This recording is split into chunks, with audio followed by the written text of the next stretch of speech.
আমরা খালি চোখে যেটা দেখি এটা কিন্তু আকাশ না, এটা প্রথম আকাশ নয়। প্রথম আকাশ যে কত দূরে আমেরিকার নাসার বিজ্ঞানীরাও জানে না।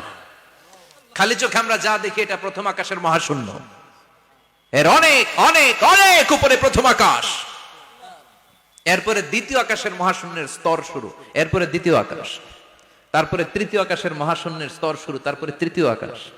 একটার চেয়ে আরেকটা বড়। প্রথম আকাশের চেয়ে দ্বিতীয় আকাশ কত বড় বলি, আপনার হাতের আংটিটা যদি সাহারা মরুভূমিতে আপনি ছুঁড়ে ফেলে দেন, পুরো মরুভূমির তুলনায় আংটি যত ছোট, আল্লাহর দ্বিতীয় আসমানের তুলনায় আল্লাহর প্রথম আসমানটা ঠিক তত ছোট। একটার চেয়ে একটা বড়, একটার চেয়ে একটা বড়। সূর্য দেখে আমরা অবাক হয়ে যাই, 9,30,00,000 মাইল দূরে। এই পৃথিবীর চেয়ে 13 লক্ষ গুণ বড়। এটার সানশাইন, আলো আসতে পৃথিবীতে 8 মিনিট 18 সেকেন্ড লেগে যায়। আমরা মনে করছি সূর্যই বড়। আমরা বসে আছি মাইথার দিয়াতে, তাই না? এই জায়গাটার নাম কি? মাইথার দিয়া। কি খালি এতটুকু প্যান্ডেলের সমান? কত বড় মাইথার দিয়া! এই পুরো মাইথার দিয়া কোন থানায় পড়ছে? দাউদকান্দি। দাউদকান্দি হচ্ছে কুমিল্লার 16টা থানার একটা, ঠিক কিনা? 16 থানা মিলে কুমিল্লার একটা জেলা। এরকম কয়টা জেলা আছে? 64 জেলা। এই 64 জেলা মিলে আমাদের সুজলা সুফলা শস্য শ্যামলা ডিজিটাল বাংলাদেশ। কথা কন। আর বাংলাদেশ হচ্ছে পৃথিবীর সবচাইতে বড় দেশ।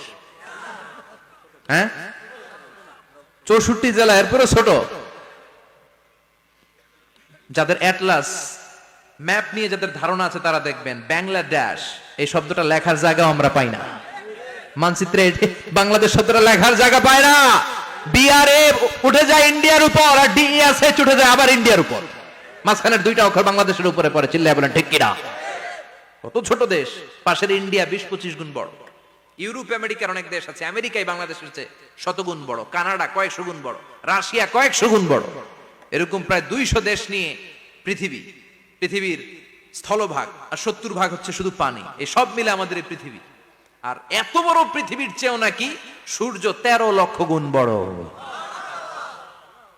তার মানে সূর্যই বড় না, সূর্যের চেয়ে অনেক বড় তারা আছে। সূর্যের পরে পৃথিবীর সবচেয়ে কাছের যে তারা বা স্টার, ওটার নাম হচ্ছে প্রক্সিমা সেন্ট্রাই। নাম কি? প্রক্সিমা সেন্ট্রাই। এরপরে আলফা সেন্ট্রাই এ, আলফা সেন্ট্রাই বি, ইটা ক্যারিনা, বেটেলজিউস, এরকম একটার পর একটা তারা। যেই সূর্য পৃথিবীর চেয়ে 13 লক্ষ গুণ বড়, বেটেলজিউস নামে একটা তারা আছে, ওটা সূর্যের চেয়ে 33 কোটি গুণ বড়। তার মানে কি বেটেলজিউসই সবচেয়ে বড় না? ছোট্ট একটা তারা। এই বেটেলজিউসকে খেয়ে ফেলাইতে পারে এরকম 1000 কোটি গুণ বড় সাইজের তারা আছে না নাই? এরকম কয়েক বিলিয়ন তারা নিয়ে আমাদের গ্যালাক্সি গঠিত। আমাদের গ্যালাক্সি, এটার নাম মিল্কি ওয়ে। এটার নাম কি? আমাদের গ্যালাক্সি। এই গ্যালাক্সিতে আমাদের অবস্থান। এরকম কত হাজার কোটি গ্যালাক্সি আছে আমেরিকার নাসার বিজ্ঞানীরাও জানে না। আমাদের গ্যালাক্সির সবচেয়ে কাছের যে গ্যালাক্সি, ওই গ্যালাক্সিটার নাম হচ্ছে অ্যান্ড্রোমেডা। কি নাম? অ্যান্ড্রোমেডা। আমাদের গ্যালাক্সি থেকে কেউ যদি কাছের গ্যালাক্সি অ্যান্ড্রোমেডাতে যেতে চায়, তার 2.5 মিলিয়ন লাইট ইয়ার্স সময় লেগে যাবে। কথাটা কঠিন হয়ে গেছে, আমি ভেঙে বলি, তারপরে সুবহানাল্লাহ কইেন। আমাদের গ্যালাক্সির নাম মিল্কি ওয়ে। মিল্কি ওয়ে থেকে যদি কেউ অ্যান্ড্রোমেডাতে যেতে যায়, কত সময় লাগবে? 2.5 million light year. Light year মানে আলোকবর্ষ। আলোর গতিতে যদি ছোটা যায়, 2.5 মিলিয়ন মানে হচ্ছে প্রায় 25 লক্ষ।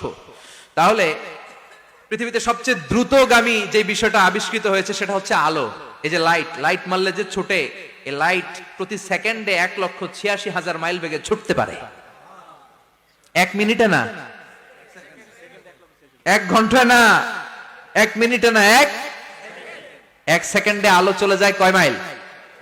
1,86,000। Could you imagine that? আপনি কল্পনা করতে পারেন? তাহলে তো মাথা না যাইতেছেন। এটা কি কল্পনা করা যাবে? আমার তো তার ছিঁড়ে যাচ্ছে। 1 সেকেন্ডে নাকি আলো ছুটে 1,86,000 মাইল বেগে। 1 সেকেন্ড শব্দ কইতে তো 2 সেকেন্ড লাগে। কথা কন। এর মধ্যে আলো চলে গেছে 1,86,000 মাইল। তো কোন রকেট যদি আপনি পান, যে রকেট দিয়ে সেকেন্ডে 1,86,000 মাইল বেগে রকেটটা ছুটবে প্রতি সেকেন্ডে, খেয়াল করেন, ঘন্টায় না, মিনিটে না, কিসে? সেকেন্ডে। যে রকেটটা সেকেন্ডে 1,86,000 মাইল বেগে ছুটবে, ওই রকেটটা দিয়ে আমাদের গ্যালাক্সি থেকে আমাদের পাশের গ্যালাক্সি অ্যান্ড্রোমেডাতে পৌঁছতে আপনার 25 লক্ষ বছর লেগে যাবে। সুবহানাল্লাহ বাড়িতে গিয়ে বললেন। এরকম বিশাল বিশাল তারা দিয়ে আমাদের আকাশটারে বিউটিফাই করেছে কে?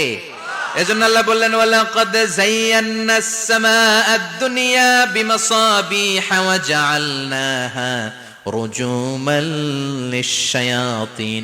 আমি এই দুনিয়ার আকাশটারে সুন্দর সুন্দর তারকারাজি লাইটের মতো সেটিং করে সুশোভিত করেছি, আবার এই তারকা দিয়ে আমি শয়তানদেরকে প্রহার করেছি। সুবহানাল্লাহ। শয়তানদেরকে আল্লাহ তারা মেরে আঘাত করে। সুবহানাল্লাহ বলে। এরপরে এই সূরার প্রথম রুকুর শেষে আল্লাহ বললেন وَأَسِرُّوا قَوْلَكُمْ أَوْ اجْهَرُوا بِهِ إِنَّهُ عَلِيمٌ بِذَاتِ الصُّدُورِ أَلَا يَعْلَمُ مَنْ خَلَقَ وَهُوَ اللَّطِيفُ الْخَبِيرُ। আল্লাহ বললেন وَأَسِرُّوا قَوْلَكُمْ, তোমরা যদি গোপনে কথা বলো, আও ইজহারু বিহি, কিংবা স্পষ্ট করে বলো, সব শুনে কে? আপনি যেমনি বলেন শুনবে কে? বলেনই নাই, শুধু মনে মনে ভাবছেন, শুনবে কে? সুবহানাল্লাহ কইবেন না?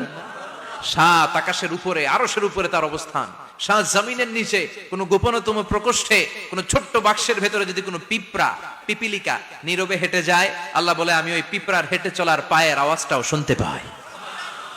এজন্য কেউ যেটা শোনে না, শুনে কে? এরপর আল্লাহ বললেন হুয়াল্লাযী জাআলা লাকুমুল আরদা যালুলান ফামশু ফি মানাকিবিহা ওয়া কুলু মির রিজকি ওয়া ইলাইহিন নুশুর। সুবহানাল্লাহ বলেন। আল্লাহ ডেকে বললেন গোলাম, তোমাদের জন্য জমিনটারে আমি বিছানা বানিয়েছি। আল্লাযী জাআলা লাকুমুল আরদা ফিরাশা, জমিনটারে বিছানা বানিয়েছে কে? এই বিছানার মতো সমতল জমিন দিয়ে তোমরা হেঁটে বেড়াও, চলে বেড়াও, হেলে দুলে পড়ার সুযোগ নাই, ঠিক কিনা? এই যে মাইথার দিয়ে আজকের যে ময়দান, এটা যদি বিছানার মতো সমান না হয়তো বসতে পারতেন? কথা কন। এই ময়দানের প্যান্ডেলের এদিক দিয়ে উঁচা, এদিক দিয়ে গর্ত, এদিক দিয়ে নিচা, এদিক দিয়ে খাড়া, কেমন হইতো? কথা কন। কেউ আমারে দেখতো, কেউ দেখতো না, কেউ দাঁড়াইয়া, কেউ বৈশা, আছে না নাই? কিন্তু জমিনটারে সমতল বানালো কে? আপনি যদি বিমান থেকে যদি আপনি দেখেন, বিমানের গ্লাস দিয়ে, জানলা দিয়ে যদি আপনি নিচের দিকে তাকান, আপনি দেখবেন মনে হবে পুরো জমিনটাকে আল্লাহ সবুজ কার্পেট দিয়ে কার্পেটিং করে রেখেছে। এই সৌন্দর্য দিয়েছে কে? আবার রব্বুল আলামিন বলেন জমিনটারে সমান দেখে, কার্পেটিং দেখে মনে করো না তোমরা বেঁচে গিয়েছো। আমার দেয়া বিধান আমার জমিনে যদি কায়েম করতে না পারো, এই কার্পেটিং করা জমিনের ভেতরে আযাব আছে না নাই? এই পুরো জমিনের ভেতরে আছে আগুন আর আগুন। আগ্নেয়গিরির অগ্নুৎপাত জ্বালামুখে বিস্ফোরণ করে দিয়ে গোটা বিশ্বটারে মুহূর্তে মেসাকার করে দিতে পারে কে? এজন্য আল্লাহ ডেকে বললেন গোলাম, আমিনতুম মান ফিস সামাই আন ইয়াখসিফা বিকুমুল আরদা ফাইযা হিয়া তামুর। তোমরা কি ভেবেছো নাকি বেঁচে যাবা? আমি চাইলেই পুরো জমিনটারে কাঁপিয়ে দিতে পারি। আয়াখসিফা বিকুমুল আরদ, খাসাফ মানে ল্যান্ডস্লাইড। খাসাফ মানে কি? ল্যান্ডস্লাইড, ভূমিধস, ভূকম্পন, আর্থকোয়েক, আছে না নাই? বাংলাদেশে তো ভূমিকম্প হয় না, না? টের পাইছেন? মাঝে মাঝে মাঝরাতে হয় না? 3টার দিকে নিজেই দৌড় দিব না, বাচ্চারা লইয়া দৌড় দিব, লুঙ্গি পইরা দৌড় দিব না, লুঙ্গি ছাড়া দৌড়াবো। কথা কর। এই ভূমিকম্প আছে না নাই? আল্লাহ বলে মনে করো না জমিনটা সমতল, কার্পেটিং করে দিয়েছি, এই কার্পেটিং এর ভিতরেও আগুনের দলা আছে না নাই? আবার আল্লাহ বললেন আমিনতুম মান ফিস সামাই আন ইউরসিলা আলাইকুম হাসিবা। নিচে যেমনি কার্পেটিং করা জমিনের ভেতরে অগ্নুৎপাত রেখে দিয়েছি, মাথার উপর থেকে আযাব দেওয়ার সুযোগ আছে না নাই? চাইলে আল্লাহ অগ্নি বৃষ্টি দিতে পারে, আগুন বৃষ্টি দিতে পারে, ঠান্ডার বজ্রপাত দিতে পারে।